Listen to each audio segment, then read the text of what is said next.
ವಿಟ್ಲ ದೇವತಾ ಸಮಿತಿಯ ವತಿಯಿಂದ 47ನೇ ವರ್ಷದ ಸಾರ್ವಜನಿಕ ಶ್ರೀ ಶಾರದಾ ಮಹೋತ್ಸವಕ್ಕೆ ವಿಟ್ಲದಲ್ಲಿ ಚಾಲನೆ ನೀಡಲಾಯಿತು.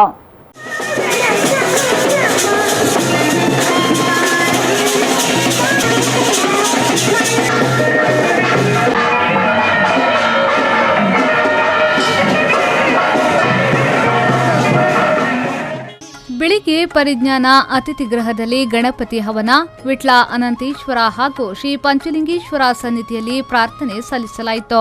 ಶಾರದೆ ಮಾತೆಯ ವಿಗ್ರಹವನ್ನ ವಿಟ್ಲ ಶ್ರೀ ಚಂದ್ರನಾಥ ಸ್ವಾಮಿ ಜೈನ ಬಸದಿಯಿಂದ ವಿಟ್ಲದ ಮುಖ್ಯ ರಸ್ತೆಯ ಮೂಲಕ ಮೆರವಣಿಗೆಯಲ್ಲಿ ಪರಿಜ್ಞಾನ ಅತಿಥಿ ಗೃಹಕ್ಕೆ ತರಲಾಯಿತು.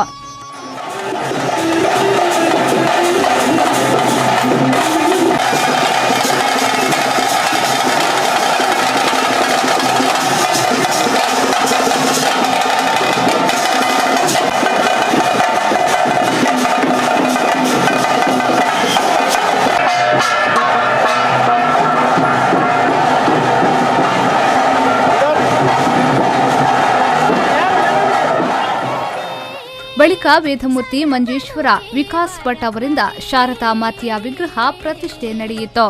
ಶಾರದಾ ಮಹೋತ್ಸವದ ಉದ್ಘಾಟನಾ ಪ್ರಯುಕ್ತ ಧ್ವಜಾರೋಹಣ ಮಾಡಲಾಯಿತು.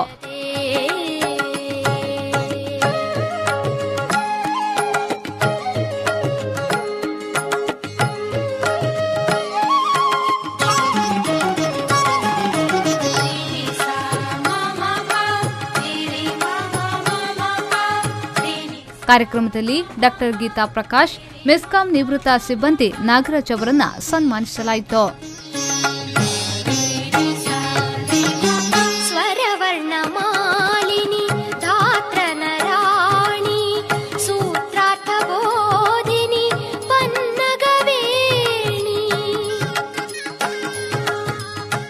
ಸಭಾ ಕಾರ್ಯಕ್ರಮವನ್ನು ಉದ್ಘಾಟಿಸಿ ಮಾತನಾಡಿದ ಲಯನ್ಸ್ 2ನೇ ಉಪ ಗವರ್ನರ್ ಡಾಕ್ಟರ್ ಗೀತಾ ಪ್ರಕಾಶ್ ಅವರು, ಶಾರದಾ ಮಹೋತ್ಸವ ಆಚರಣೆ ಕೇವಲ ಕಾರ್ಯಕ್ರಮಕ್ಕೆ ಸೀಮಿತವಾಗದೆ ಕಾರ್ಯಕ್ರಮದಲ್ಲಿರುವ ಅರ್ಥವನ್ನ ತಮ್ಮ ನಿಜ ಜೀವನದಲ್ಲಿ ಅರ್ಥೈಸಿಕೊಂಡು ಹೋಗಬೇಕು. ಮಹಿಳೆಯರಿಗೆ ಗೌರವ ನೀಡುವ ಕೆಲಸಗಳು ನಡೆಯಬೇಕು ಎಂದು ತಿಳಿಸಿದರು.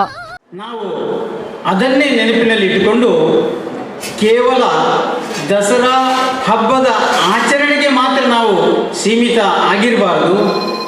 ಯಾಕಂದರೆ ಪ್ರತಿಯೊಂದು ಕಾರ್ಯಕ್ರಮವನ್ನು ಮಾಡುವಾಗ ಕಾರ್ಯಕ್ರಮ ಮಾಡುವಲ್ಲಿ ನಾವು ಉತ್ಸಾಹದಿಂದ ಇರ್ತೇವೆ.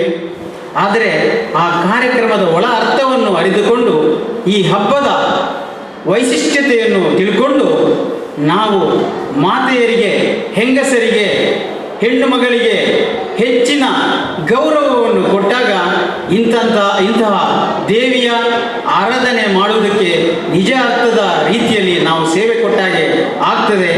ಆದ್ದರಿಂದ ಪ್ರತಿಯೊಂದು ಮಹಿಳೆಯಲ್ಲಿ ನಾವು ದೇವತಾ ರೂಪವನ್ನು ಕಂಡು ವಿಟ್ಲ ರೋಟರಿ ಕ್ಲಬ್ನ ಅಧ್ಯಕ್ಷ ಡಾಕ್ಟರ್ ಚರಣ್ ಕಚಿ, ಮಾರುತಿ ನಾಯಕ್ ವಿಟ್ಲ ದೇವತಾ ಸಮಿತಿಯ ಅಧ್ಯಕ್ಷ ರಾಧಾಕೃಷ್ಣ ನಾಯಕ್, ಕಾರ್ಯದರ್ಶಿ ಗೋಕುಲ್ದಾಸ್ ಶೆಣಿ, ಜತೆ ಕಾರ್ಯದರ್ಶಿ ಸುದರ್ಶನ್ ಪಡಿಯಾರ್, ಸುಭಾಷ್ ಚಂದ್ರ ನಾಯಕ್, ಎಂ ನಿತ್ಯಾನಂದ್ ನಾಯಕ್, ರಾಘವೇಂದ್ರ ಪೈ, ಹರೀಶ್ ವಿಟ್ಲ ಮೊದಲಾದವರು ಭಾಗವಹಿಸಿದ್ರು.